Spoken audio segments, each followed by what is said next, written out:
Let's make history. At the turn of the 20th century, radio was huge. It was long before the internet, and broadcast journalism was big. In Manhattan's financial district, there was a small patch of land right along the Hudson. This is where the Twin Towers would eventually be located, and it consisted of hundreds of businesses. These businesses were a cluster of retail storefronts which specialized in the selling of electronic and radio equipment, and consequently earned the nickname Radio Row. Tens of thousands of employees, and it was a 13-block radius below Barclay Street. During the 1960s, the Twin Towers was going to be built on the east side of Lower Manhattan, where the South Street Seaport is today.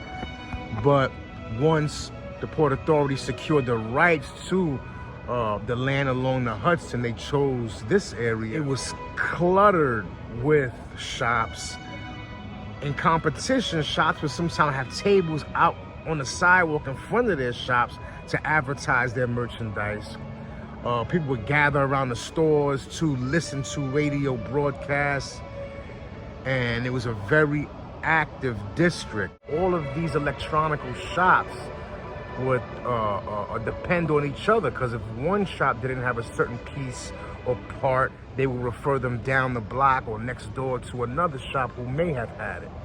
So all of these shops were a community of businesses which did rely on one another. This was part of the fight when Ronnie Nadell and many others fought against the eviction to build the World Trade Center on that site where their businesses were located. And it went all the way to the Supreme Court, but of course, to no avail, because the World Trade Center was built and completed in the 1970s.